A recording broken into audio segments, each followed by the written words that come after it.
लद्दाख जैसे high altitude Himalaya regions में पानी की कमी एक बड़ी समस्या है। यहाँ के लोग अक्सर ग्लेशियर्स के मेल्ट होने से चलने वाले रिवर्स और स्ट्रीम्स पर डिपेंड करते हैं। यहाँ बारिश बहुत कम होती है और ग्राउंड वाटर भी लिमिटेड है। इसी वजह से लद्दाख एक कोल्ड डेजर्ट कहलाता है। और सबसे बड़ी बात, क्लाइमेट चेंज की वजह से यहाँ के ग्लेशियर्स धीरे धीरे श्रिंक होते जा रहे हैं, जिसकी वजह से पानी की सप्लाई और भी अनप्रेडिक्टेबल हो जाती है। यहाँ साल भर टेम्परेचर इतना लो रहता है कि विंटर्स के दौरान रिवर्स और स्ट्रीम्स का पानी फ्रीज हो जाता है, और जब स्प्रिंग आता है क्रॉप्स को इरिगेशन के लिए पानी की जरूरत होती है, तब ये शॉर्टेज और भी ज्यादा महसूस होती है। इस प्रॉब्लम को सॉल्व करने के लिए चिवांग नॉर्फेल ने 1980s में आर्टिफिशियल ग्लेशियर्स के कॉन्सेप्ट को डेवलप किया। उनका आइडिया सिंपल था, विंटर के दौरान जो पानी वेस्ट होकर नदियों में चला जाता है उसे डाइवर्ट करके ऐसी जगह जमा किया जाए जहाँ वो फ्रीज हो जाए और समर में धीरे धीरे मेल्ट होकर फसलों के काम आए। उनका मॉडल कई विलेजेस में सक्सेसफुल भी रहा, इसी वजह से उन्हें आइसमैन ऑफ लद्दाख भी कहा गया। लेकिन इनके मॉडल में कुछ बड़ी प्रैक्टिकल प्रॉब्लम्स थी। पहला, ये सिर्फ उन्हीं जगहों पर काम करता था जहाँ पहाड़ों के स्लोप परफेक्ट हो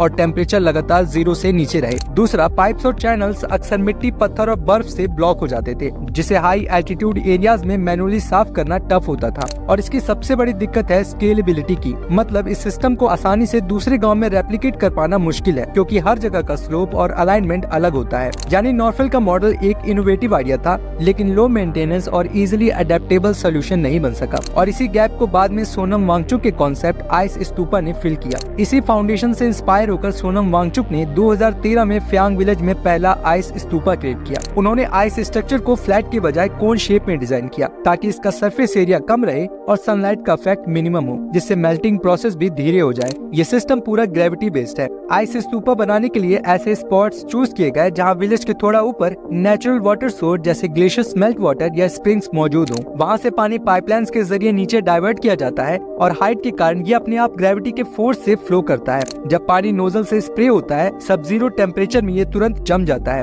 और कोन शेप्ड आइस टावर यानी आइस स्तूपा बना लेता है। एक आइस स्तूपा लगभग 20 लाख लीटर पानी स्टोर कर सकता है। ये system energy efficient, low maintenance और इन्वायरमेंट फ्रेंडली भी है। इसलिए लद्दाख के अलावा सिक्किम, स्पीति और नेपाल के कुछ रिमोट रीजन्स में भी इसे अडॉप्ट किया जा रहा है।